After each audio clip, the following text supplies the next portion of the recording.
Hi, I'm Cat, and today I'm going to show you how to set up and play Copenhagen. It's a 2 to 4 player game for ages 8 and up, runs about 20 to 40 minutes. It's a wonderful, fun game in real life and on VGA, so definitely check it out on VGA if you haven't yet. You are going to be grabbing tiles, facade tiles, to place into your buildings and add to the beautiful architecture of Copenhagen. So let's get into this and let me show you how to set up and play. So let's start off by getting our harbor board and our scoring board here in the reach of all the players. We are going to sort all of the facade tiles by shape and color and have them out here. As you can see, we have our ability tiles here stacked up by their type next to the scoring board here. We have our facade cards here shuffled up and ready to go here. And we have our end game card here for a 2-player game. We also have an individual board for each player to have, and each player will also get this particular ability tile to start their game off with. Last thing we do for setup is get the cards set up around the bridge. So we will put one next to each of these bridges here. There'll be 7 total, and we'll have these spread around and face up for everyone to see.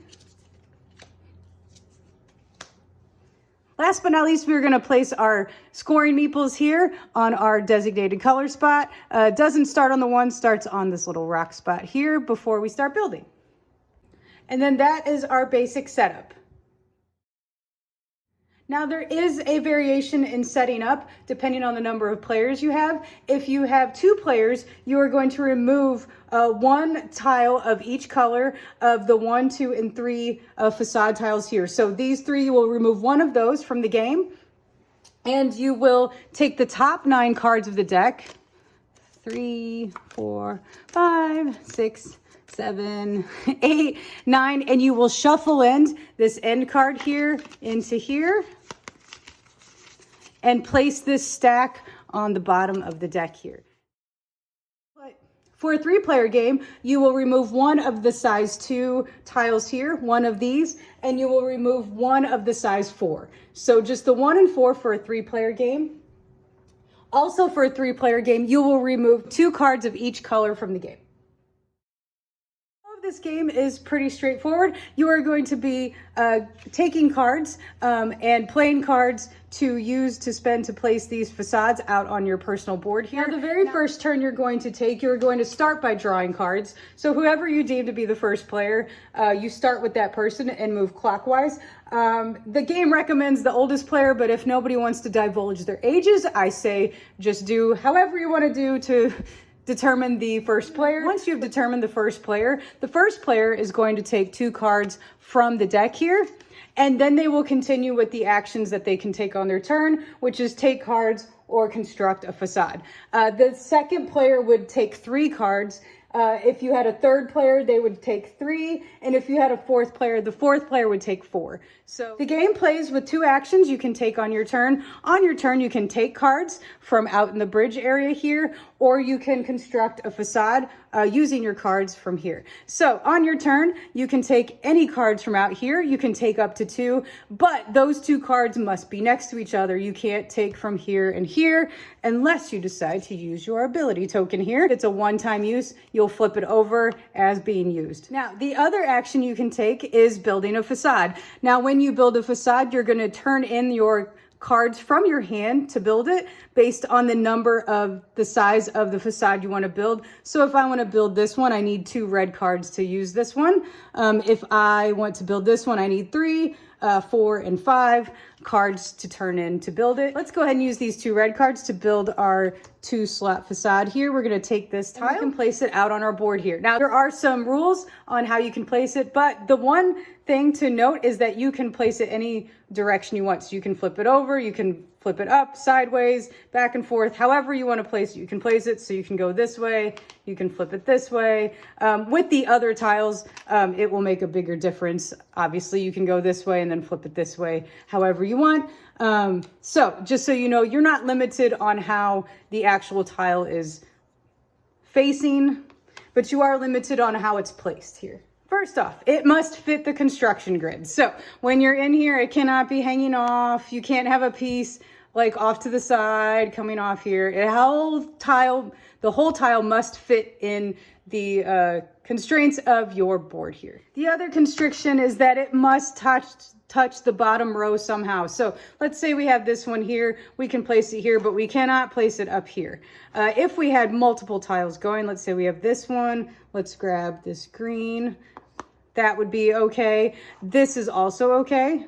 It just needs to be touching a tile that is touching the bottom. The only thing that would not be okay is doing something like this. And we also wouldn't be able to place this tile like here because below it, there is nothing touching the bottom row here. So those are the constrictions on placing your facade tiles. Now, the purpose of placing your facade tiles is getting points. This is where you get all your points. When you fill up any number of rows during your turn, you will score at the end of it. So this one, I would have filled in this bottom row with windows and brick placement, which would score me 1 point. Now, if I had made these all windows, like this and this, an entire row of windows will score you 2 points. Now, if you fill up an entire column like this with a mix of windows and brick, you will score 2 points. And if you score an entire column with all windows, you will score 4 points. Now, when you are playing your cards to construct a facade, there is a bonus you get for using the same color. So let's say I played this 4 green. I turned in 4 green cards to place that one. Now, if I were to place another green, any kind of green, if I placed a 3 green, a 2 green, a 5 green, any of them, and I touched this facade tile with this, it will cost me 1 less card. So I could place this one for 2 cards as long as it's touching the green here. So there is a nice little bonus if you stick with the same colors. The other thing to note on this board are these coat of arm spaces here. These are within the board. These are connected to these rows that are highlighted in a separation from the rest of the board. So if we had filled in one of these rows that has the coat of arms, I'm just trying to put something together quickly. Well, that would have been a good move. I would have gotten windows. Okay, anyway, so say we did this here. We fill this in. We get our 2 points for having filled in an entire row with windows, and we get a coat of arms. The coat of arms lets us gain a bonus. Now, we can either reset all of the abilities that we have spent. So let's say we spent that ability, we want to reset it, or we can grab a new ability from the board. You can only grab one of each kind. You can't grab multiples of the same kind. So you could grab extra abilities here to use during your turn. You can also grab one of these white ones and place it wherever you want on your board within the limitations of placing the tiles. Now, the coat of arms within the board here, all you have to do is place a tile on top of that and activate it. So this one would have, filling in this row gains us this one. Placing this one on top of this one would let us get another coat of arms there. Now, I did brush up on what this ability tile lets you do. It lets you take 2 cards from anywhere around the harbor, but I'll quickly go through what these guys do too. This one lets you gain 1 additional card to take, so you can now take 3 cards instead of 2 on your turn. This one lets you change colors of your cards. So during your turn, you could say all my blues are going to be green or all my purples are going to be red. It lets you change out what you're going to use when you go to construct your card. This ability tile here, when you construct a facade, will let you use 1 less card to build. This ability tile here lets you take both actions on your turn. You can draw cards and you can construct a facade on your same turn. You are also not limited on your turn by only using 1 ability. You could play multiple abilities on your turn. The game will continue to play like this. You will be drawing cards. You will be spending cards to construct your facades. First player to reach 12 points, the game ends immediately. Now, if you are playing with a 2-player game and this card is revealed on your turn, the game also immediately ends, but the player with the most points at this point wins the game. In a case of a tie, the player who has the fewest empty spaces on their board will win. And if there's still a tie, just share the victory, please. That's everything I can show you on how to set up and play Copenhagen. I'll see you next time for the next game. Bye!